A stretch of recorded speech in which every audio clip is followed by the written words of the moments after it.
পরীক্ষায় আসার মতো 100% এখান থেকে একটা সৃজনশীল প্রশ্ন তোমরা কমন পাবেই। প্রিয় এইচএসসি পরীক্ষার্থী, তোমরা সকলে কেমন আছো? তোমাদের সামনে আজকে যুক্তিবিদ্যা প্রথম পত্র সাজেশন নিয়ে হাজির হলাম। আজকে আমরা শর্ট সাজেশন দেব যুক্তিবিদ্যা প্রথম পত্রের। তো ভিডিওটি প্রথম থেকে শেষ পর্যন্ত দেখবে এবং প্রত্যেকটা তোমাদের যে শর্ট সিলেবাসে যে অধ্যায়গুলো রয়েছে সেই অধ্যায়গুলোর ভিতরে যে টপিকগুলো খুবই ইম্পর্টেন্ট, যে টপিকগুলো থেকে তোমাদের সৃজনশীল প্রশ্ন এবং এমসিকিউ আসতে পারে, সেই টপিকগুলো আমরা আজকে তোমাদের সামনে উপস্থাপন করব। তো ভিডিওটি প্রথম থেকে শেষ পর্যন্ত দেখো। তো আমরা এখানে যেই বিষয়টা দেখতে পাচ্ছি, প্রথমে রয়েছে প্রথম অধ্যায়। তোমার প্রথম অধ্যায় থেকে যেই অধ্যায় থেকে তোমার সৃজনশীল প্রশ্ন আসার সম্ভাবনা সবচেয়ে বেশি, সেটা হচ্ছে তোমার যুক্তিবিদ্যার উৎপত্তি ও ক্রমবিকাশ সংগ্রহ। এই টপিকটা তুমি খুব সুন্দরভাবে পড়ে যাবে প্রথম অধ্যায়ের। আরেকটা টপিক যেটা পড়বে সেটা হচ্ছে কলা ও বিজ্ঞান। এই দুইটা টপিক কিন্তু মোস্ট ইম্পর্টেন্ট। এখান থেকে তুমি কিন্তু 100% যদি সৃজনশীল প্রশ্ন এখান থেকে আসে, তুমি কলা ও বিজ্ঞান এবং যুক্তিবিদ্যার উৎপত্তি ও ক্রমবিকাশ এই দুইটা টপিক থেকে তুমি একটা সৃজনশীল প্রশ্ন পাবে। তার পাশাপাশি তুমি যেটা পড়ে যাবে সেটা হচ্ছে আরো দুইটা টপিক পড়ে যাবে, সেটা হচ্ছে তোমার প্রয়োজনীয়তা, প্রয়োজনীয়তা এটা পড়বে, প্রয়োজনীয়তাটা পড়বে এবং আই এম পপির ধারণা। এই চারটা টপিক তুমি প্রথম অধ্যায় থেকে পড়ে যাবে। আশা করি এখান থেকে তুমি সৃজনশীল প্রশ্ন একটা কমন পেয়ে যাবে।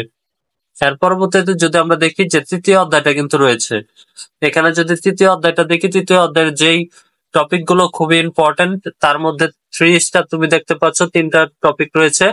একটা হচ্ছে হ্রাস বৃদ্ধির বিশ্লেষণ, এই টপিকটা। তারপরে যে তুলনামূলক ও ব্যাখ্যামূলক আলোচনা, এই টপিকটা, এবং ব্যাপকতা। এর পাশাপাশি তুমি পদ, শব্দ ও বাক্য, এই টপিকটা পড়ে যেতে পারো। তাহলে তৃতীয় অধ্যায়ের এই চারটা টপিক তুমি পড়ে গেলে আশা করি এখান থেকে তুমি নিশ্চিত কমন পাবে। তারপরে আমরা চতুর্থ অধ্যায়টা দেখবো। চতুর্থ অধ্যায়ের যে টপিকটা রয়েছে সেটা হচ্ছে, যে টপিকগুলো খুবই ইম্পর্টেন্ট, সেটা হচ্ছে তোমার প্রথমটা হচ্ছে বিধেয়কের প্রকারভেদ, সেটা পড়ে যাবে। এবং তার পাশাপাশি যেটা পড়বে সেটা হচ্ছে পার্থক্য ও ধরন। চতুর্থ অধ্যায়ের এই দুইটা টপিক তুমি পড়ে যাবে, আশা করি কমন পেয়ে যাবে এখান থেকে। তার পরবর্তীতে যদি আমরা দেখি পঞ্চম অধ্যায়, পঞ্চম অধ্যায়ের মধ্যে যে টপিকগুলো খুবই ইম্পর্টেন্ট, মোস্ট ইম্পর্টেন্ট, পরীক্ষা আসার মতো যেই টপিকগুলো থেকে প্রশ্ন সবচেয়ে বেশি আসার সম্ভাবনা রয়েছে, সেটা হচ্ছে এই টপিকটা, আরোহ অনুমানের প্রকৃতি।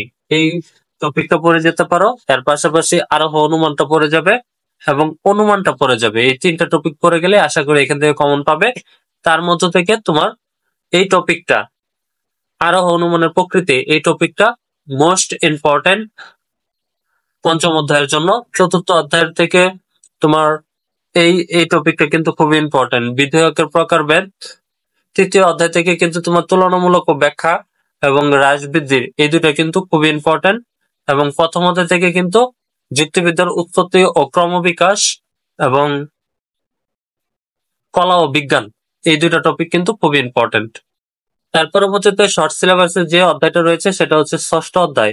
ষষ্ঠ অধ্যায় থেকে আমরা যে টপিক গুলো পড়ে যাব সেটা হচ্ছে অবরোহ অনুমান। এটা বেশি একটা ইম্পর্টেন্ট নয় এই টপিকটা।